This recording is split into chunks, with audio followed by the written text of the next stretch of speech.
श्रीमत्वतूलवरदार्य गुरोस्तनूजम् श्रीवाससूरिपदपङ्कजराजहंसम् श्रीमन्नदार्तिहरदेशिकपौत्ररत्रं रामानुजं गुरुवरं शरणं प्रपद्ये. அப்பன் திருவடிகளே சரணம்.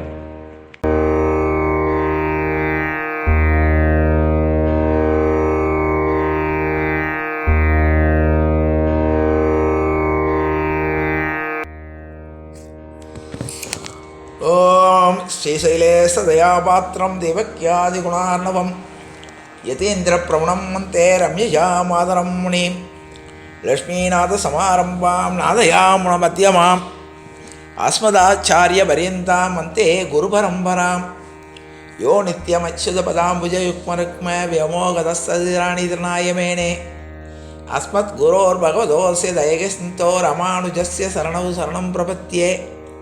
மாதாபிதா யுவதனயஸ்தனயா விபூதிம் சர்வம் யதேவ நியமேன மனசு பிரயாணாம் ஆத்யஸ்ய நகுலபதேர் வகுலாபிராமம் ஸ்ரீமத் ததங்கிர இளம் பிரணமாமி மூர்த்தா பூதம் சரஸ்ய மகதாவிய பட்டநாத ஸ்ரீ பக்திசார குலசேகர யோகி வாகான் பக்தாங்கிரேணும் பரகால யதீந்திரமிஸ்ரான் ஸ்ரீமத் பராங்குசமுனிம் பிரணதோஸ்மி நித்யம்.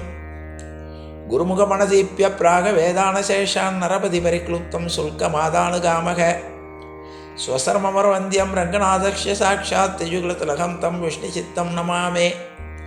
மின்னார் தடமதில் சூழ் வெள்ளிபுத்தூர் என்றொருக்கால் சொன்னார்களற் கமழம் சூடினோம் முன்னாள் கிளியறுத்தான் என்றுரைத்தோம் கீழ்மையினிற் சேரும் வழி எடுத்தோன் நெஞ்சமே வந்து பாண்டியன் கொண்டாட பட்டர் பிரான் வந்தான் என்று ஈண்டிய சங்கம் எடுத்தூத வேண்டிய வேதங்கள் ஓதி விரைந்து கிளியறுத்தான் பாதங்கள் யாமுடைய பத்து பல்லாண்டு பல்லாண்டு பல்லாயிரத்தாண்டு பல கோடி நூறாயிரம் மல்லாண்ட தெந்தோள் மணிவண்ணா உன் சேவடி செவ்வி திருக்காப்பு அடியோமோடும் நின்னோடும் பிரிவின்றி ஆயிரம் பல்லாண்டு வடிவாய் நின் வள மார்பினில் வாழ்கின்ற மங்கையும் பல்லாண்டு வடிவார் சோதி வளத்துறையும் சுடராழியும் பல்லாண்டு படைபோல் புக்கு முழங்கும் அப்பாஞ்ச சன்னியமும் பல்லாண்டே பல்லாண்டென்று பவித்திரனை பரமேட்டியை சாரங்கமென்னும் வில்லாண்டான் தன்னை வில்லிபுத்தூர் விட்டு சித்தன் விரும்பிய சொல் நல்லாண்டென்று நவென்றுரைப்பர் நமோ நாராயணாயவென்று பல்லாண்டும் பரமாத்மனை சூழ்ந்திருந்தேத்துவர் பல்லாண்டே.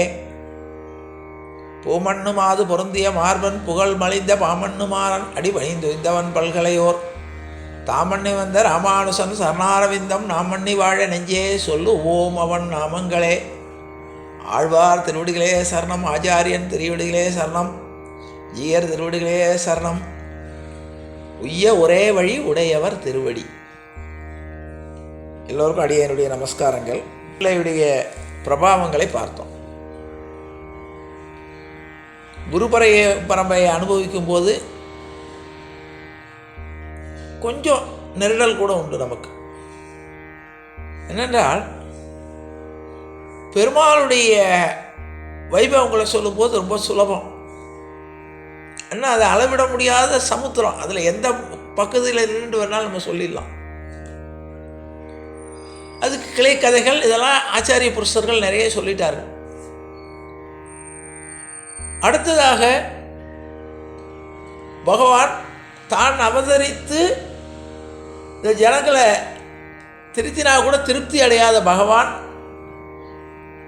இந்த ஜீவன் எல்லாம் உஜ்ஜீவிக்கணும்னு ஆழ்வார்களை தன்னுடைய அம்சமாக இருக்கக்கூடிய ஆழ்வார்களை படைத்தான். இந்த ஆழ்வார்கள் வந்தவர்கள் என்ன பண்ணிட்டான்னு கேட்டால், இவர்கள் வந்த நோக்கம் பகவானுடைய பிரதிநிதிகளாக இருந்து இந்த ஜீவனை கடையேற்றணும், இவாளுக்கு வழிகாட்டணும்னு. இவர்கள் வந்தவர்கள் பகவானை விட்டு பிரித்து ஆற்றாமையில் பகவானை நோக்கியே மறுபடியும் அதை நோக்கியே கரைய ஆரம்பித்து விட்டார்கள். ஆகவே பகவான் சங்கல்பமானவர். சங்கல்பம் எடுத்த பகவான் அந்த ஆழ்வார்களுடைய வழித்தோன்றல்களாக ஆச்சாரிய புருஷர்களை நியமித்தார். அதுதான் குரு பரம்பரை. ஆழ்வார்களால் அருளப்பட்ட அத்தனை பிரபந்தங்களும் காலவட்டத்திலே அழிந்து போன சூழ்நிலையிலே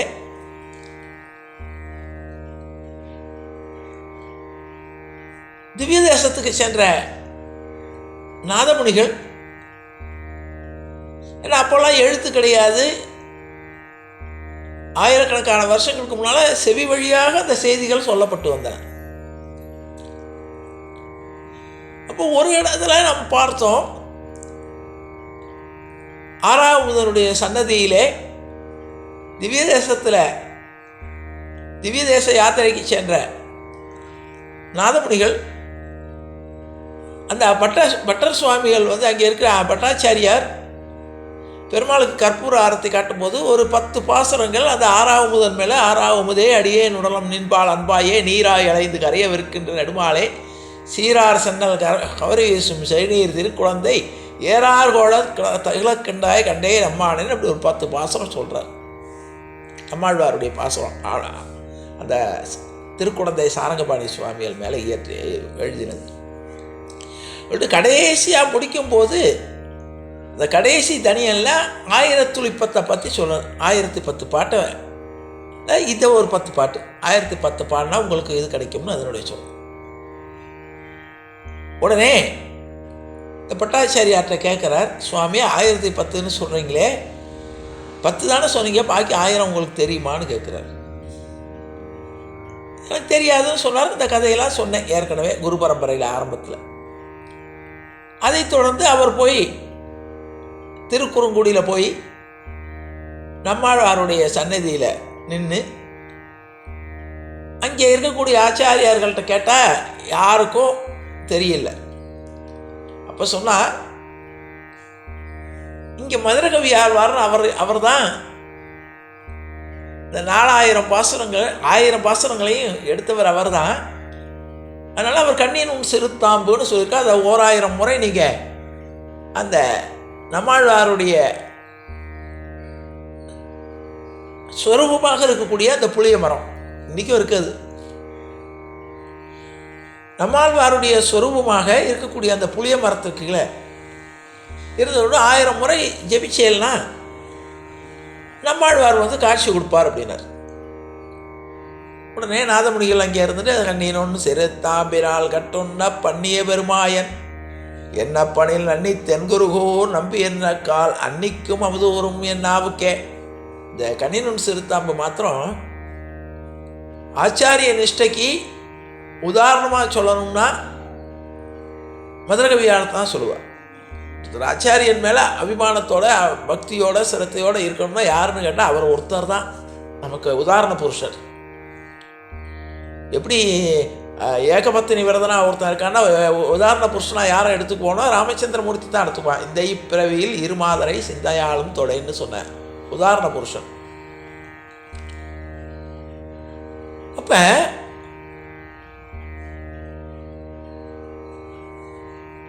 மதுரகவி ஆழ்வார் தான் ஆச்சாரிய நிஷ்டைக்கு உதாரண புருஷர். ஏன்னா அவர் பெருமாளை பற்றி 2 வரி தான் பாடினார். உலகம் மதுரகவி அவர் பேர். கவி இயற்றக்கூடிய ஆற்றல் படைத்தவர், மதுரமான கவி.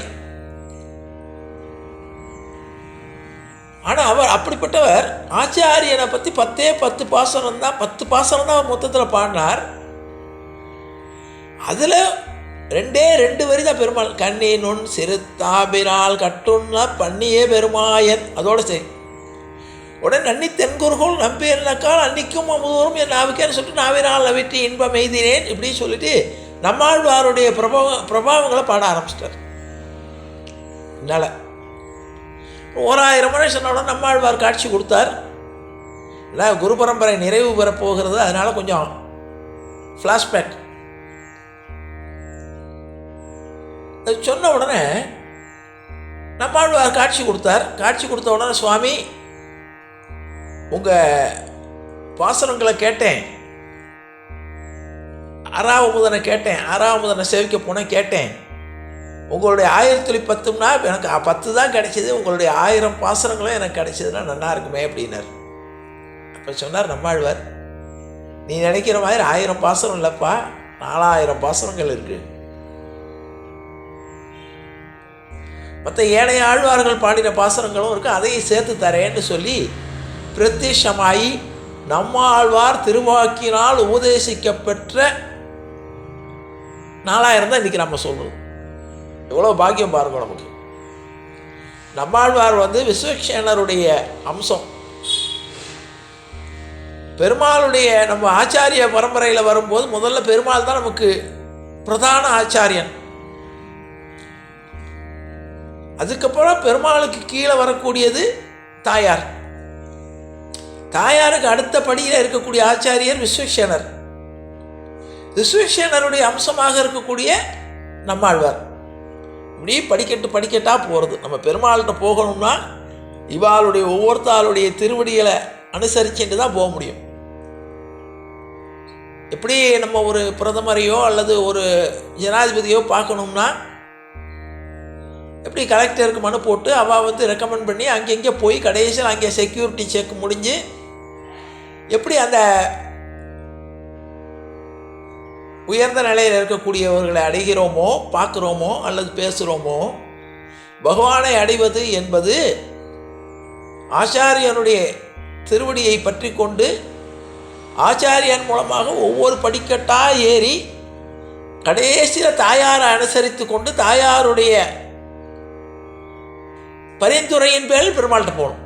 இதுதான் கிரமம். எடுத்தவுடனே நேரம் பெருமாளை பார்க்குறதுங்கிறது விசேஷம் இல்லை. அதனால தான் இன்றைக்கும் சொல்லும்போது நம்ம யாராவது பரமபதிச்சிட்டா நேராக பரமபதம் போயிட்டான்னு கூட சொல்கிறதில்ல. ஆச்சாரியன் திருவடிகளை அடைந்தார். அப்போ ஆச்சாரியனுடைய திருவடியை பற்றி விட்டால் பெருமாளுடைய திருவடி நமக்கு தாராளமாக கிடைச்சிடும். அதில் சந்தேகமே வேண்டாம். ஏன்னா அவர் கூட்டின்னு போயிடுவார் வரிசையாக. எப்படி முதல் படி ஏறி வைக்கிறது தான் கஷ்டம். முதல் படி வச்சுட்டோன்னா அடுத்தடுத்த படி ஏறும்போது அதை தானாக நம்மளை கொண்டு போய் சேர்த்துரும். இன்னும் சொல்லப்போனால் எஸ்கலேட்டர் மாதிரி வச்சுக்கோ. அந்த படியில் கால் வைக்கிறது தான் முக்கியம். இப்போ நம்ம புரியுறதுக்காக சொல்கிறேன். எஸ்கலேட்டரில் முதல்ல காலை வைக்கும்போது நமக்கு பயமாக இருக்கும். அதில் ஏறிட்டோன்னா அது கொண்டு போய் கடைசியில் மேலே கொண்டு போய் தள்ளிவிடும். அப்போ எஸ்கலேட்டருடைய முதல் படியாக ஆச்சாரியனுடைய படி. அது அடுத்தடுத்த படிகளில் பல படிகளில் கொண்டு போய் சேர்த்து ஒரு ஞான பக்தி வைராக்கியம் ஏற்பட்டு கடைசியில் இந்த ஜீவாத்மாவானது பரமாத்மாவோடு ஒன்று சேர்ந்துவிடும். அந்த முயற்சி எடுக்கிறதுக்கு தான் அதற்காகத்தான் இந்த குரு பரம்பரைங்கிறது. இந்த இதை சொல்லிட்டேன்.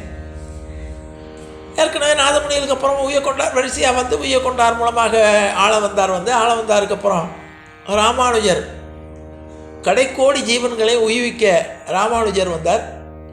அதான் சொன்னார், பூமண்ணு மாது பொருந்திய மார்பன் புகழ் மலிந்த பாமண்ணு மாறன் அடிபணிந்து பல்கலையோர் நாம் மண்ணி வந்த ராமானுசன் சரணாரவிந்தம் நாம் மண்ணி வாழ நெஞ்சே சொல்லுவோம் அவன் நாமங்களை உய்ய ஒரே வழி உடையவர் திருவடி அப்படின்னு அவர் பிரஸ்தாபித்து 1000 வருஷங்களுக்கு முன்னால் அவர் அவதாரம் பண்ணி,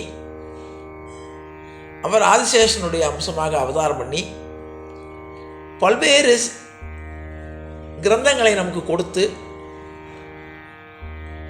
இந்த திருவாய்மொழிக்கு உண்டான வியாக்கியானங்களை கொடுத்து அவர் பரமபதித்தார். அவருக்கு பின்னால் வரிசையாக பல ஆச்சாரியர்கள் வந்தார்கள். அதில் ஒவ்வொருத்தரும் ஒன்றை விட ஒருவர் ஒரு வகையில் சிறந்து வழங்கினார்கள்.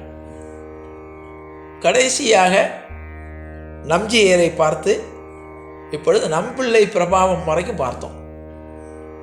நம்பிள்ளை காலம் என்பது சமீப காலமாக இல்லை. ராமானுஜர் 1000னா இது ஒரு நூற்றுக்கணக்கான வருஷங்களுக்கு முன்னால் தான். அதுக்குள்ளே எத்தனை மாற்றங்கள் வந்திருக்கும்னு நமக்கு தெரியும். இப்போ நம்பிள்ளை கோஷ்டியை பற்றி ரொம்ப அழகாக சொன்னோம். நம்பிள்ளை காலத்தில் பல்வேறு வகையில் விரிந்து பறந்து ராமானுஜரால் 64 சிம்மான சாதனைகள் ஏற்படுத்தப்பட்டு பல்வேறு வகையில் விரிந்து பறந்து வைஷ்ணவம் தழைத்தது. நம்பிள்ளை நம்பிள்ளையுடைய விசேஷங்களை சொல்லும்போது ரொம்ப அழகாக பார்த்தோம் போன இதெல்லாம். நம்ஜியரை காட்டிலும் நம்பிள்ளைக்கு பிரபாவம் ஜாஸ்தி. அதை சொல்லும்போது சொல்வார்கள், பெருமாளுக்கு ஒரு பக்கம் உற்சவம் நடக்கிறது, நம்பிள்ளையுடைய காலட்சேபம் ஒரு பக்கம் நடக்கிறது. இந்த காலட்சேபத்தில் ஆர்வம் உள்ளவர்கள் நம்பிள்ளையுடைய கோஷ்டியில் ஒரு பேர் இருப்பார். பெருமாளுடைய வைபவங்களை அனுபவிக்கிறதுக்கு ஒரு கோஷ்டி. அவள் பெருமாளுடைய உற்சவ வைபவங்கள் அவளுடைய இதெல்லாம் பார்த்துட்டு இருந்தா. இந்த கோஷ்டி முடிஞ்சு ரெண்டும் கிட்டத்தட்ட ஒரே நேரத்தில் முடிஞ்சு கோவிலை விட்டு வெளியே வரும்போது பெருமாளுடைய கோஷ்டியை விட நம்பெருமாளுடைய கோஷ்டியை விட நம்பிள்ளையுடைய கோஷ்டி பெருசாக இருக்குமா. எக்கச்சக்கமான ஜனங்கள் நம்பிள்ளையுடைய கோஷ்டியிலேருந்து வெளியே வருவானாம். அப்போ இருக்கக்கூடிய அந்த அக்ரஹாரத்தில் இருக்கிறவங்களாம் கேட்பானாம், இது என்ன பெருமாளை சேவிச்சுட்டு வராளான்னு. இல்லை, நம்பிள்ளை காலட்சேபம் கேட்டு வராளாம். அப்போ பகவத் அனுபவத்தை விட பாகவத அனுபவம் சிறந்ததுன்னு நிர்வகிச்சார். பகவானை கண்ணால் பார்ப்பதை விட பகவானுடைய நாமாவளியையும் பகவானுடைய பிரபாவங்களையும் காதால் கேட்பது, ஆச்சாரிய பரம்பரையினுடைய பிரபந்தத்தினுடைய அனுபவங்களை அனுபவிக்கிறது. பிரபந்தம்னாவே நான் ஆரம்பிக்கும் போது சொன்னேன், பந்தம்னா உறவு, பந்தம்னா கட்டு, ரெண்டு அர்த்தம் இருக்கு. பிரபந்தம்னா பிரயாண விசேஷம், சாதம்னா சாப்பாடு, பிரசாதம்னா விசேஷமான சாதம்னு அர்த்தம். பிரபந்தம் என்றால் விசேஷமான உறவு. எற்றைக்கும் ஏழேல் பிறவிக்கும் உந்தன்னோடு உற்றோமே ஆவோம் உனக்கே நாம் ஆட்செய்வோம் நாச்சியார் சொல்றார். இப்போ என்ன அர்த்தம்னு கேட்டால், இப்போ நமக்கெல்லாம் இங்கே பந்தங்கள் இருக்குது, சொந்தங்களும் இருக்குது. இதெல்லாம் என்னென்னா நாமளாக போட்டுட்ட கட்டு. சொந்தம் ஒரு கை விலங்கு நீ போட்டது, பந்தம் ஒரு கால் விலங்கு நான் போட்டதுன்னு பகவான் சொல்லுவார். இதில் கண்ணதாசன் சொல்லுவான். இந்த பந்தங்கள் ஏற்படுத்தி கொண்டது நாம், அம்மா அப்பா மனைவி குழந்தைகள் இது. இந்த பந்தங்கள்லாம் ஒவ்வொன்றுக்கும் ஒவ்வொரு ஈர்ப்பு உண்டு நமக்கு. பையனை பிடிக்கும், பொண்ணை ஜாஸ்தி பிடிக்கும், மனைவியை பிடிக்கும், சொந்தக்காரங்களை பிடிக்கும். அதில் சொந்தக்காரர்களே தம்பிலேயே எத்தனை தம்பிகள் இருந்தால் இந்த தம்பி மேலே அபிமானம் ஜாஸ்தி. இப்படி இந்த பந்தங்களுக்கெல்லாம் அப்படி படிக்கட்டு போட்டு யார் ரொம்ப பிடிக்கும்னு கேட்டால் பகவானுடைய பந்தம் தான் விசேஷமான பந்தம். அதான் பிரபந்தம். அதான் ஆழ்வார் அழகாக சொல்கிறார். நம்மாழ்வார், உயர்வர உயர்நலம் உடையவன் எவனவன். பெருமாளுக்கு டெஃபினேஷன் கொடுக்குறார் யாருன்னு. உயர்வர உயர்நலம் உடையவன் எவனவன். அடுத்தது, நமக்கு நல்ல மதிநலம் வேணும், சந்தேகமில்லாத அறிவு கொடுக்கணும். மயர் வர மதிநலம் அருளினன் எவனவன். சரி, உயர்வான குணம் உள்ளவனாக இருக்கான், உயர்ந்த நலத்தை தரக்கூடிய உயர்ந்த நலம். இதெல்லாம் இப்போ கிடைக்கிற சொத்து அனுபவிக்கக்கூடியதெல்லாம் தாழ்ந்த நலம். நமக்கு உயர்ந்த நலம்ங்கிறது என்ன? அந்தமில் பேரின்பத்து அடியல். அந்தமில் பேரின்பம், முடிவில்லாத இன்பம் அது. உயர் வர உயர் நலம் உடையவன் எவனவன். அடுத்தது, மயர் வர மதிநலம் அருளினன் எவனவன். அடுத்தது, அப்படிப்பட்டவனுடைய குவாலிஃபிகேஷன் என்னன்னா, அயர் வரும் அமரர்கள் அதிபதி எவனவன். ஒருத்தர் நமக்கு கொடுக்குறான்னா அவன் குறைவில்லாதவனாக இருக்கணும். அயர் வரும் அமரர்கள் அதிபதி எவனவன் துயர் அரு சுடரடி தொழுதெழு மனமே. அப்படிப்பட்டவன் தான் நம்முடைய துயரங்களை அறுக்கக்கூடியவன். பகவானுக்கு டெஃபினிஷன். அப்ப அதை அடைவதற்கு வழியை காட்டியவர்கள் ஆச்சாரியர்கள். இந்த ஆச்சாரியர்களுடைய இதை நம்பிள்ளை பிரபாவம் போன வாரம் வரைக்கும் பார்த்தோம். ஒரு விசேஷம் என்னன்னு கேட்டால், பகவானை பற்றி சுலபமாக சொல்லிடலாம். ஒரு குழந்தை கூட தனக்கு தெரிஞ்ச அளவுக்கு தனக்கு பகவான் கொடுத்த ஞானத்தை வைத்துக்கொண்டு பகவானை பற்றி சுலபமாக சொல்லிவிடலாம். ஆனால் பாகவத விசேஷங்களை, பாகவதனுடைய பிரபாவங்களை சொல்கிறது ரொம்ப கஷ்டம். அதனால தான் குரு பரம்பரை என்பது சொல்வதுக்கு அது ரொம்ப, இதில் நமக்கு தெரிஞ்ச அளவில் ஆச்சாரியார்கள் நமக்கு நம்முடைய அவளுடைய ஞானத்தையும் அவர்கள் உபதேசித்த விஷயங்களையும் நம்ம திரும்ப சொல்கிறதுங்கிறது ரொம்ப கஷ்டமான காரியம். அதில் இன்றைக்கி இருக்கக்கூடிய காலகட்டங்களில் நமக்கு இருக்கக்கூடிய பல்வேறு அதுக்குனால அதை படித்து புரிந்து கொண்டு அதை நாம் உள்வாங்கி அதை வெளிப்படுத்துறதுங்கிறது ரொம்ப கஷ்டமான காரியம். எத்தனையோ ஆச்சாரியார்கள் ஞான புருஷர்கள்லாம் எத்தனையோ பேர் அவங்களுக்கு தெரிஞ்ச அளவுக்கு சொல்லியிருக்கார்கள், எத்தனையோ சொல்லியிருக்கார்கள். அடியேன் கம்பன் சொன்னது மாதிரி ஆசை பெற்று இங்கு அலையுற்றேன் மற்றில் காசில் கொற்றத்து ராகவன் கதை அரோனா ராமாயணத்தை சொல்லும்போது வால்மீகி விஷயார்த்தங்களாக நிறைய எழுதி வச்சுக்கார் ஸ்லோகங்களை. இதை படித்த கம்பனால் எதை சொல்கிறது எதை விடுறதுன்னு தெரியல. அதனால் நான் திருப்பார்கடலில் முன்னால் நிற்கக்கூடிய ஒரு பூனையுடைய நிலைமை எனக்கு வந்ததுன்னார் அவருக்கே கவி சக்கரவர்த்திக்கே. அப்படி இருக்கும்போது இந்த பாகவத வைபவங்களை சொல்கிறதுக்கு அடியனுக்கு ஒரு ஆசை வந்து இங்கு அறையலுற்றேன். ஒரு ஆசையினால் நாமளும் பேசணும்னு. அதுக்கு பகவான் வந்து அனுகிரகம் பண்ணியிருக்கார். ஏதோ பேசுகிறதுக்கு குரலையும் ஏதோ புரிஞ்சிக்கக்கூடிய ஒரு சிற்று அறிவியும் அதை வெளிப்படுத்தக்கூடிய ஒரு தன்மையும் பகவான் கொடுத்ததுனால ஏதோ நான் படித்த விஷயங்களை நான் புரிந்து கொண்ட விஷயங்களை நான் இன்னும் நிறைய புரிஞ்சிக்க வேண்டியது நிறைய இருக்குது. அதுக்கு ஆயுசே காணாது. ஏற்கனவே சொன்ன மாதிரி பகவத் அனுபவத்தை விட பாகவத அனுபவங்கிறது ரொம்ப பெருசு. அது காலக்கிரமங்களில் மாறும்போது காலங்கள் மாறும்போது அவள் சொன்ன விஷயங்களை வெளிப்படுத்துறது ரொம்ப கஷ்டம். ஒரு 1000 வருஷங்களுக்கு முன்னால் பகவத் ஞானம்ங்கிறது பெருகி இருந்தது. அப்போ சொன்ன உடனே சொல்கிறவாளுக்கும் சுலபமாக இருக்கும், கேட்குறவாளுக்கும் அதில் ஈடுபாடு இருக்கும், சுலபமாக இருக்கும். இந்த கலியுகத்தில் இத்தனை காலத்துக்கு அப்புறம் இப்போ பகவத் விஷயங்களை பேசுவது என்பதே துர்லபமாக காலத்தில் பக்தி இருக்குது. ஆனால் பகவத் அனுபவங்கிறது ரொம்ப துர்லபமான விஷயம். பல்வேறு கவனச்சிதறல்களும் இருக்கக்கூடிய காலத்தில் ஒரு ஆசையினால் நாமளும் ஏதோ நமக்கு தெரிஞ்ச விஷயங்களை படித்த விஷயங்களை அனுபவித்த விஷயங்களை நம்முடைய நண்பர்களோடு சுற்றத்தாரோடு பகிர்ந்து கொள்ளணுங்கிற ஆசையில் ஏதோ அடியனால் தெரிஞ்ச அளவுக்கு சொல்லிகிட்டு இருக்கேன். குறைகள் நிறைய இருக்கலாம், விட்டு போனதும் நிறைய இருக்கலாம். நமக்கு கிடைச்சிருக்கிறதே ஆச்சாரிய புருஷர்களுடைய விஷயங்களில் ரொம்ப சொல்பந்தான். அவள் கிடைத்த ஆச்சாரிய புருஷர்கள் கொஞ்சமாக இருந்தாலும் அவள் சொன்ன விஷயங்கள் நிறைய. அந்த விஷயங்களை அதாவது ஞான சமுத்திரத்துக்கு முன்னால் போய் நின்றுட்டு நம்ம ஒரு உதிர்ணி எடுத்துகிட்டு போயிருக்கேன்.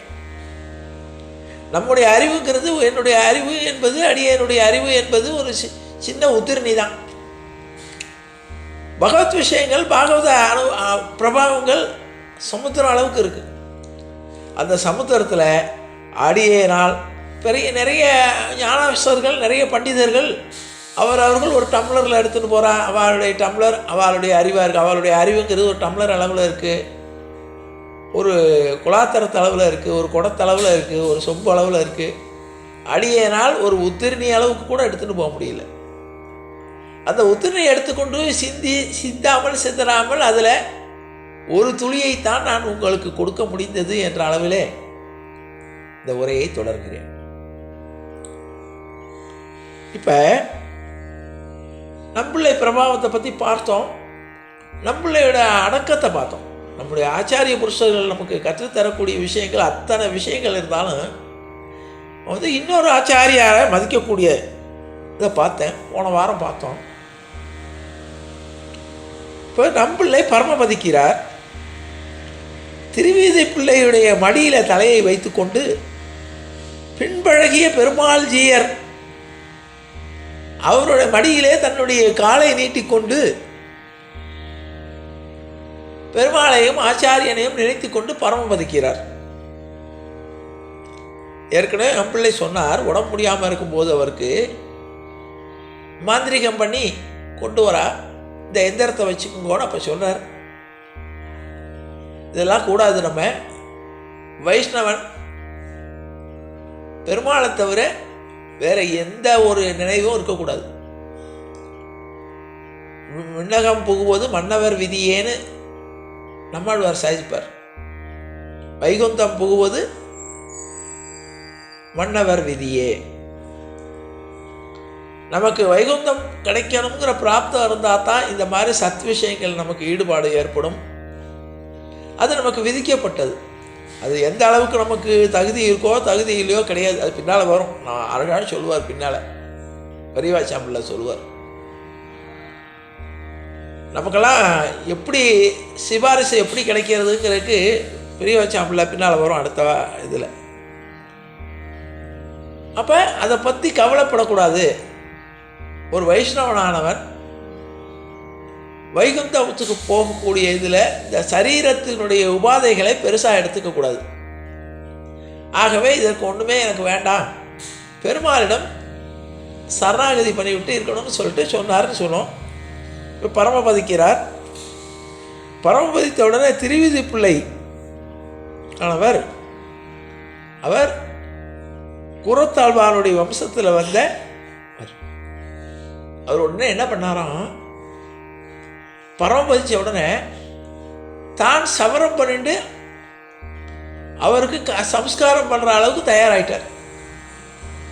இப்போ இவருடைய தமையனார் போனார், திருவிதி பிள்ளையுடைய தமையனார், தம்பி நீ பண்ணுறது சரியா, இவர் ஆச்சாரியன் மரியாதை கொடுக்குற ரைட்டு, ஆனால் நீ அவருடைய பரமபதிச்ச நீ தலையை சவரம் பண்ணிட்டு நீ அவருடைய புள்ள மாதிரி காரியம் பண்ணுறியே, இது தகுமானு கேட்டாராம். அப்போ சொன்னாராம், ஆஹா நான் கூரத்தாழ்வானுடைய வம்சத்தில் வந்ததுனால என்னுடைய ஆச்சாரியனுக்கு நான் செய்ய வேண்டிய இது எனக்கு தடையாக இருக்கே, நான் அந்த ஜென்மாவில் பிறந்துட்டேனேன்னு வருத்தப்பட்டாராம். எப்படி கூரத்தாழ்வான் எப்படிப்பட்ட மகா ஞானி, அவருடைய வம்சத்தில் பிறந்தவர். அப்போ ஆச்சாரியனை விட வம்சம் உயர்ந்ததில்லை அப்படின்னு நிரூபித்தார். அவருக்கு பின்னால் பெரியவாச்சான் பிள்ளையுடைய நிர்வாகம் வருகிறது. பெரியவாச்சான் பிள்ளை ஒருத்தா கேட்குறார், உம்மை வணங்கும் போது உமக்கு என்ன நினைவு ஏற்படுகிறது? எல்லாரும் உமக்கு பெரியவாச்சான் பிள்ளை ஞானசரவர். அப்போ சொல்கிறார், என்னை வணங்கும் பொழுது எனக்கு மரியாதை பண்ணும்போது நான் வைஷ்ணவத்துவம் அடைந்து விட்டேன் என்ற ஒரு சந்தோஷம் ஏற்படுகிறது.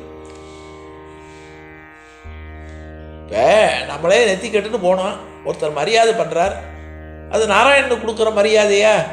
கிடையாது. என்னுடைய நெற்றியில் இருக்கக்கூடிய பெருமாளுடைய திருவடிகளுக்கு கிடைக்கிறது. அதான் பெரியாழ்வார் அழகாக சொல்லுவார், சென்னி ஓங்கு தன் திருவேங்கடமுடையாய் உலகு தன்னை வாழ நின்ற நம்பி தாமோதரா சதிரா என்னையும் என் உடமையையும் உன் சக்கரப்புரியற்றி கொண்டு நின்னரிலே முறிந்திருந்தேன். நமக்கு நெத்தி கட்டுக்கிட்டோன்னா என்ன அர்த்தம்னா, இந்த உடம்பு பகவானுக்கு சொந்தமானது, என்னுடைய உடைமைகள் எல்லாமே பகவானுக்கு சொந்தமானது, இதில் எனக்கு சொந்தம்னு ஒன்றும் கிடையாது. இந்த சரணாகதியும் பகவானையும் தன்னை அர்ப்பணிக்கக்கூடிய தன்னையும் தன்னை சேர்ந்தவைகளையும் அர்ப்பணிக்கக்கூடிய தன்மை வரணும். அதான் வைஷ்ணவத்துவங்கிறது.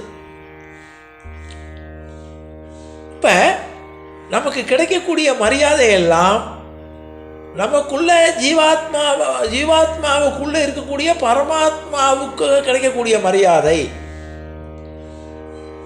இல்லையா? ஒரு கோவிலில் கோபுரத்தை பார்த்து சேவிக்கிறோம், அந்த கல்லுக்காக சேவிக்கிறோம், இந்த கோபுரத்தில் இருக்கிற கலசத்தையாக சேவிக்கிறோம்? இல்லை, உள்ளே இருக்கக்கூடிய பரமாத்மாவை வெளிக்காட்டக்கூடிய ஜீவாத்மாவாக சொரூபமாக அது இருக்கு. பகவான் சொரூபம் இல்லாதவனாக உள்ள இருக்கான். இந்த ஜீவாத்மாவானது அது வெளியில் சொரூபமாக வெளிப்படுகிறது. அதுக்கு மேலே ஒரு சொரூபம் இருக்குது, அதுதான் இந்த கல்லாவோ உடம்பாவோ மனசாவோ பொருட்களாவோ இருக்கு. அது சித்து, இது அசித். இப்போ அடுத்தாப்புல ஒருத்தர் கேட்குறார், இதெல்லாம் கொஞ்சம் கஷ்டமானதாக இருந்தாலும் என்னால் முடிஞ்ச அளவுக்கு விளக்க சொல்கிறேன். வைஷ்ணவத்துவங்கிறதுக்கு நான் உடனே மரியாதை கொடுத்தோன்னா என்ன, உங்களுக்கு மரியாதை கிடைத்த உடனே உங்களுடைய எண்ணம் என்ன தோணுறதுன்னா, நான் பூரண வைஷ்ணவத்துவம் அடைந்து விட்டேன், என்னுடைய உடம்பையும் மனசையும் இந்த ஜீவாத்மாவை பரமாத்மாவை நோக்கி செலுத்தி கொண்டிருக்கிறேங்கிற எண்ணம் தோணுது. அதற்காகத்தான் எனக்கு இந்த மரியாதை கொடுக்குறாங்கிற ஒரு திருப்தி ஏற்படுறதுன்னார். அடுத்தது ஒருத்தர் கேட்குறார், கலங்குகிறவன் ஜீவாத்மா, கலக்குவது பகவானை அனுபவிக்க விடாமல் செய்யும், அடைய விடாமல் செய்யும் அசித்து. பகவான் சித்து, அசித்துங்கிறது நம்முடைய செயல்கள். தெளிகிறவன், தெளிவிக்கிறவன் ஆச்சாரியன். இப்போ 4 இது. ஒரு கலக்கம் இருக்கு, கலக்கக்கூடியவன் இருக்கான். ஒரு கலக்கம் இருக்கு, கலக்கம் எது மூலமாக இருக்கும்? ஒரு ஒரு ஒரு வஸ்து மூலமாக கலக்கம் ஏற்படும். அந்த வஸ்து எது? ஜீவாத்மா. கலங்குகிறவன், கலக்குகிறவன், கலங்குகிறவன், கலங்கக்கூடிய வஸ்து. அடுத்தது கலக்குவது, ஒன்று கலக்கும், ஒரு சஞ்சலங்கள் ஏற்படுத்தும். அப்புறம் அதிலேருந்து ஒரு தெளிவு ஏற்படும். அது தெளிவிக்கிறதுக்கு ஒருத்தர் வருவார். இதுதான் 4 பிரமாணங்கள். இதில் 4ல் கலங்குகிறவன் யாருன்னு கேட்டால் ஜீவாத்மா. இந்த ஜீவாத்மா தான் பல்வேறு வகையான விஷயங்களில் கலங்கிறது. கலக்கப்படுகிறவன் யாருன்னா சேதனன். இந்த சேதனன் அது ஒரு உருவம் போல. இப்போ மனுஷன் வச்சுக்குவோம், மனுஷனுக்குள்ளே ஜீவாத்மா இருக்குது. ஆனால் ஜீவாத்மாவை நேரடியாக கலக்கிறது இல்லை. இந்த சேதனன்கிற இந்த மனுஷன் மூலமாக கலக்கிறது. கலக்குவது எது? அசித். இந்த கலக்கக்கூடியது என்ன செய்யும்னா, பகவானை அடைய விடாமல் செய்யக்கூடிய நம்முடைய இச்சைகள், காம, குரோத, கிளேச, இது மாதிரி எண்ணங்கள்லாம் சேர்ந்து கலக்குகிறது. அது அசித். அப்போ அந்த அசித்தை தெளிவித்து பகவானை நாம் இந்த ஜீவாத்மாவுக்கு உணர்த்தணும். இந்த ஜீவாத்மாவுக்கு உணர்த்தக்கூடிய, தெளிவிக்கக்கூடியவன் ஆச்சாரியன். இந்த ஆச்சாரியனானவன் இந்த அசித்துக்களை நீக்கி, நம்ம எடுக்கக்கூடிய காம, குரோத, கிளேசங்களை நீக்கி ஜீவாத்மாவை பரமாத்மாவோடு சேர்ப்பதற்கு தெளிவிக்கிறவன் ஆச்சாரியன்கிறத நிரூபிக்கிறார், சாதிக்கிறார். அடுத்தது அங்கே அப்போ ஒருத்தர் கேட்குறார், ஒரு வைஷ்ணவனை பற்றி இன்னொரு வைஷ்ணவன் குறை சொல்கிறார். நம்ம தான் அது ரொம்ப சர்வசாதாரணமாச்சே. நல்ல விஷயங்களை சொல்லும்போது தான் தயங்கி தயங்கி சொல்லுவோம். ஒருத்தரை குறை சொல்லணும்னா அது தான் நாச்சார் அழகாக சொன்னான், செய்யாதன செய்யோம் தீக்குறளை சென்றோதோ. நாச்சியார் சொல்லாத வார்த்தை என்ன?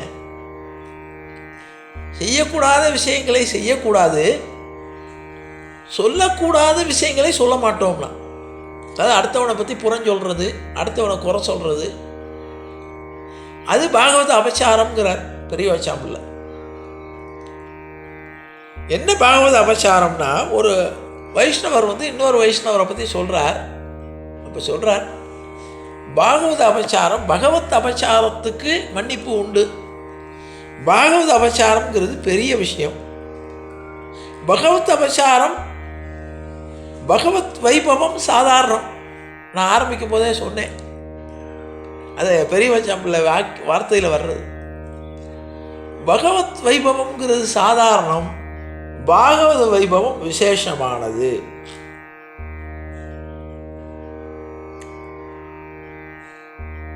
பாகவத வைபவத்தை சொல்வது ரொம்ப விசேஷமானது. பகவத் வைபவத்தை சொல்வதை விட ரொம்ப ஸ்லாக்கியமானது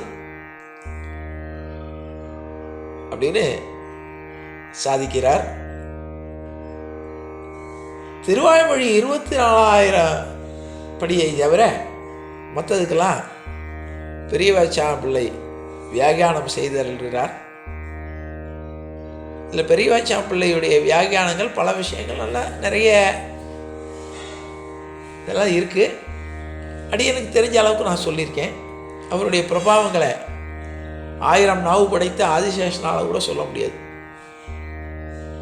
குரு பரம்பரையில் ஒருத்தர் காலக்கிரமங்களில் பின்னால் வந்ததுனால ரொம்ப அவளுடைய பிரபாவங்கள் ரொம்ப ஜாஸ்தி.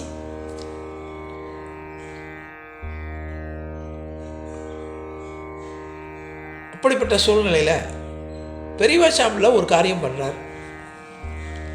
பிரபந்தத்தை படிக்கிறார். ராமாயணம் கண்ணில் ஓடுறது. பிரபந்தத்தில் எங்கெந்த வழியில் ராமனை பற்றி வருகிறதோ அந்த பிரபந்தங்களை தொகுத்து ஒரு பாசுரப்படி ராமாயணம்னு கொடுத்தார். அதில் ராமனுடைய ஜனனத்திலேருந்து பட்டாபிஷேகம் வர அந்த பாசுரப்படி ராமாயணத்தில் வந்துடும்.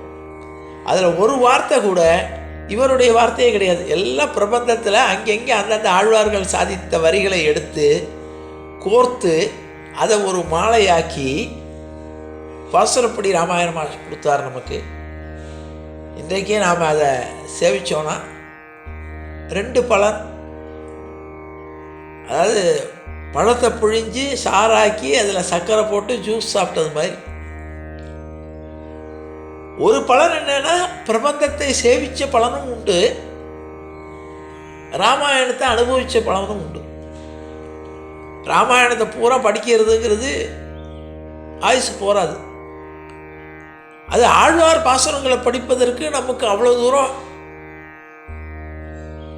நமக்கு ஞானமோ இதோ கிடைக்குமாங்கிறது சொல்ல முடியாது. ஆனால் பாசுரப்படி ராமாயணத்தை பெரியவாச்சான் பிள்ளை நமக்கு அருளி கொடுத்துருக்கார். அந்த பாசுரப்படி ராமாயணம் மிஞ்சி போனால் 15 நிமிஷம் அல்லது 20 நிமிஷத்தில் சொல்லிடலாம். இந்த பாசுரப்படி ராமாயணத்தை பெருமாளுடைய சன்னதியில் சேவிச்சோன்னா அடியனுக்கு அந்த பாக்கியம் கிடைச்சது. நான் சொல்லிகிட்டு இருக்கேன். ஓரளவு அவங்க மனசு சரியில்லை அல்லது ஒரு அமைதி இல்லை, குடும்பத்தில் பிரச்சனைனா ராமாயணம் சேவித்தால் அந்த வீடு நல்லா இருக்கும்னு சாஸ்திரம். எந்த இடத்துல ராமாயணம் உபதேசிக்கப்படுகிறதோ, ஏன்னா எங்கே ராமாயணம் படிக்கப்படுகிறதோ அங்கே ஆஞ்சநேயர் இருப்பார். எங்கே ஆஞ்சநேயர் இருக்காரோ அங்கே துன்பங்கள் விலகிவிடும். அதனால தான் அடியனுடைய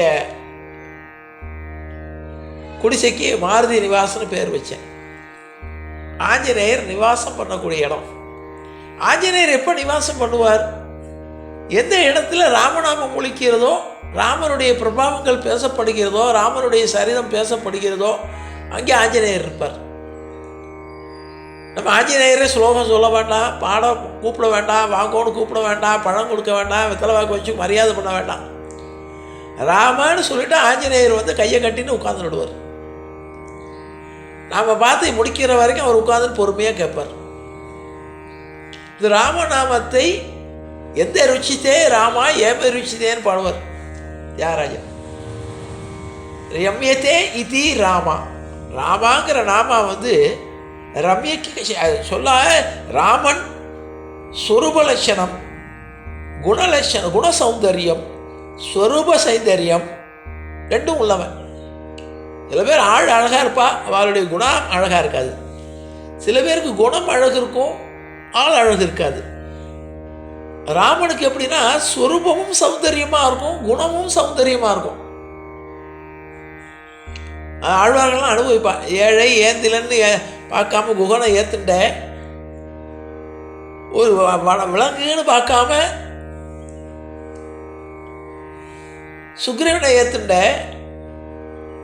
எதிரின்னு பார்க்காம கொடூரமான குணத்தை ஒரு தாழ்ந்த குணத்தினால் மோசமான அசுர குலத்தில் பிறந்த விபீஷணனே சகோதரனா ஏத்துண்ட அப்படின்னார். கற்பார் ராமபிரானையன்றி கற்பரோ. படிக்கணும், நம்ம ஒரு உதாரண புருஷனாக எடுத்துட்டு யாரையாவது எடுத்துட்டு வாழணும்னு நினச்சோன்னா பூரணமான மனுஷனாக வாழ்ந்து ராமபிரானை படிக்க அறியணும். கற்பார் ராமபிரானையன்றி கற்பரோ. நடையில் நின்றுயர் நாயகன். நடைமுறையில் தன்னுடைய நடையில், வாழ்க்கையில் தன்னுடைய நடையில் நின்று உயர் நாயகன் இப்படியெல்லாம் சிலாகித்து ஆழ்வார்கள் அனுபவித்தார்கள். கம்பநாட்டு ஆழ்வார் அனுபவித்தார்கள். அதை ஆச்சாரியன் அனுபவித்தார். அப்படிப்பட்ட ராமாயணத்தை சொல்லக்கூடிய பாக்கியம் நமக்கு உண்டு. இது சுலபமான விஷயம், தெரிஞ்சுக்கிறதுக்காக சொல்கிறேன். நம்ம வால்மீகி ராமாயணமோ கம்பராமாயணமோ நம்ம படிக்கிறோம்னா நமக்கு ஆயுசு போகாது. அப்போ ராமச்சரித்திர மனசுன்னு துளசிதாசன் எழுதினார். எல்லாமே ஆயிரக்கணக்கான ஸ்லோகங்கள், ஆயிரக்கணக்கான பாடல்கள். அப்போ இத்தனையை தொகுத்து நம்முடைய ஆச்சாரிய புருஷர்கள் கொஞ்சம் கொஞ்சமாக சுலபமாக்கி கடைசியில் ஜூஸ் ஆக்கி நமக்கு கொடுத்துருக்காரு இந்த பெரியவாச்சான் பிள்ளை. அதே நேரத்தில் தன்னுடைய பங்காக எதுவுமே ஒரு வார்த்தை கூட வந்துடக்கூடாதுன்னு பிரபந்தத்தில் உள்ள வார்த்தைகளையே எடுத்து தொகுத்து பாசுர ராமாயணமாக கொடுத்துருக்கார். அந்த பாசுர ராமாயணத்தை திருமணந்தை மண்மடந்தை இருபாலும் திகழ நலமந்தமில்லதோர் நாட்டில் அந்தமில் பேரின்பத்து அடியரோடு ஏழுலகம் தனிக்கோள் வீற்றிருக்கும் அயர்வரும் அமரர்கள் அதிபதியான அணியார் பொழில் சூழ் அரங்க நகரப்பன் அலைநீர் கடலுள் அழுந்தும் நாவாய் போல் ஆவாரர் துணையென்று துளங்கும் நல்ல அமரர் துயர்தீர வல்லரக்கர் இலங்கை பாழ்படுக்க எண்ணி மண்ணுலகத்தோர் உய்ய அயோத்தி என்னும் அணிநகரத்து வெங்கதிரோன் குலத்துக்கோர் விளக்காய் கௌசலைதன் குல மதலையாய் தைரதன் மகனாய் தோன்றி குணம் திகழ் கொண்டலாய் மனவில் மாமுனிவர், அப்படி வரிசையாக வரும். இதை சொன்னால் அதுக்கே அரை மணி நேரம் ஆகும். அந்த பிரபந்த மிஞ்சி போனால் 20 நிமிஷத்தில் வேகமாக சொன்னால் சொல்லிடலாம். இதை சொன்னால் அதில் ஆஞ்சநேயர் வந்துடுவார், சீதா பிராட்டி வந்துடுவார், பாலகாண்டத்துலேருந்து எல்லா ஆரண்ய காண்டம் வரைக்கும் வந்து பட்டாபிஷேகம் வரைக்கும் கடைசி வரைக்கும் அந்த ராமாயணம் முழுவதும் நாம் பாராயணம் செய்த புண்ணியம் கிடைக்கும். பிரபந்தத்தில் உள்ள எல்லா ஆழ்வார்கள் சொன்ன வார்த்தைகளையும் நம்ம சொன்ன புண்ணியமும் கிடைக்கும். இப்போ பிரபந்தத்தை அனுபவித்த புண்ணியம் பாக்கியமும் கிடைக்கும், ராமாயணத்தை அனுபவித்த பாக்கியம் கிடைக்கும். எங்கே ராமாயணம் சொல்லப்படுகிறதோ அங்கே ஆஞ்சநேய சுவாமி வந்து கேட்டு அனுகிரகம் பண்ணுவாருங்கிறது சம்பிரதாயம். அப்போ ஆஞ்சநேய சுவாமிகளை நாம் இருக்கக்கூடிய இடத்திலே கொண்டு வந்து சேர்த்த பாக்கியமும் நமக்கு கிடைக்கும். இப்போ 3 பாக்கியம் நமக்கு. 1 ராமாயணம் சொல்கிற பாக்கியம், ராமனை அனுபவித்த பாக்கியம். 2 ராமாயணத்தை நாம் வால்மீகியை நமக்கு சொல்லக்கூடிய தகுதியோ நேரமோ கிடையாது. கம்பனை அனுபவிக்கக்கூடிய அளவுக்கு முழுசாக ராமாயணத்தை கம்பனை முழுசாக சொல்லக்கூடிய அளவுக்கு நமக்கு அவகாசம் கிடையாது. பிரபந்தங்களில் உள்ள வார்த்தைகளை ராமாயணத்தை முழுசாக அனுபவிக்கக்கூடிய பாக்கியம் கிடையாது. அப்போ ராமாயணத்தை சொல்லக்கூடிய பாக்கியம், பிரபந்தத்தின் வாயிலாக ராமாயணத்தை சொல்லக்கூடிய பாக்கியம். அடுத்தது இந்த ராமாயணம் சொல்லக்கூடிய நேரத்தில் பகவான் ஆஞ்சநேயரானவர் நம்ம முன்னால் கையை கட்டிட்டு கேட்குறார். இது எவ்வளோ பெரிய பாக்கியம். நீங்கள் கண்ணை மூடிட்டு இந்த பாசுரப்படி ராமாயணத்தை சொன்னேன்னா ஆஞ்சநேயர் நம்ம கண் முன்னால் அனுபவிப்பார். அதை என்ன இது வால்மீகி தந்து கம்பன் மூலமாக வந்து அது ஆழ்வார்களுடைய வார்த்தைகளாக நாம் அதை சொல்லும்போது அப்போ ஆஞ்சநேயர் அனுபவித்து கேட்பார். அப்போ ஆஞ்சநேயரை நம்முடைய இருக்கக்கூடிய இடத்துல அழைக்கக்கூடிய சக்தி அந்த ராமநாமாவுக்கு, ராம சரித்திரத்துக்கு உண்டு. அப்போ ஆஞ்சநேயர் வந்து கேட்கக்கூடிய நம்முடைய இல்லத்திலோ அல்லது நம்மோட கேட்கக்கூடிய ஒரு பாக்கியம் நமக்கு கிடைச்சிருத்தோன்னா நமக்கு எந்த கஷ்டமும் கிடையாது, எல்லாத்தையும் அவர் பார்த்துக்குவார். இந்த ஒரு பாக்கியத்தை பெரியவாச்சான் பிள்ளை நமக்கு கொடுத்தார். நான் அதை புஸ்தகமாக போட்டு கூட கொடுத்தேன். என்ன கஷ்டம் வந்தாலும், எந்த ஒரு இடைஞ்சல் வந்தாலும், உடல் நலமோ அல்லது மனசு கஷ்டங்களோ குடும்ப பிரச்சனைகளோ எது வந்தாலும் பெருமாள் சன்னதியில் உட்கார்ந்துட்டு இந்த பாசுரப்படி ராமாயணத்தை அனுசந்தித்தோம்னா, பெருமாள் முன்னால் விஞ்ஞாபிச்சோன்னா நம்ம கஷ்டங்களை சொல்லவே வேண்டாம். எனக்கு இது தீரணும், இது போகணும், எதுவுமே வேண்டாம். அவராக ஆஞ்சநேயர் அதை பார்த்துக்குவாருங்கிற சூரி அமைகிறேன். ஜானகி காந்த ஸ்மரணே ஜெய ஜெய ராம ராம். சத்குரு மகாராஜ் கி ஜெய். ஆஞ்சநேய மூர்த்தி கி ஜெய். அறியாத பிள்ளைகளோம் அன்பினால் உந்தன்னை சிறுபேரழைத்தனம் சீரியருளாத இறைவா நீதாராய் பறையேலோரம்பாவாய். இற்றைக்கும் ஏழேல் பிறவிக்கும் உந்தன்னோடு உற்றோமே ஆவோம். உனக்கே நாம் ஆட்செய்வோம். மற்ற நம் காமங்கள் மாற்றேலோரம்பாவாய். செங்கன் திருமுகத்து செல்வத் திருமாலால் எங்கும் திருவருள் பெற்று இன்புருவர் எம்பாவாய். ஹரே ராம ராம ராம ஹரே ஹரே. ஹரே கிருஷ்ண கிருஷ்ண கிருஷ்ண ஹரே ஹரே. கோவிந்த ராம சங்கீர்த்தனம் கோவிந்தா ஹரி கோவிந்தா. வீடியோவை பார்க்கக்கூடிய நேயர்களை வீடியோவை லைக் செய்யுங்கள், ஷேர் செய்யுங்கள், சப்ஸ்கிரைப் பண்ணுங்கள். தங்களின் பொன்னான கருத்துக்களை கமெண்ட் பாக்ஸில் பதிவிடுங்கள். தேங்க்ஸ் ஃபார் வாட்சிங்.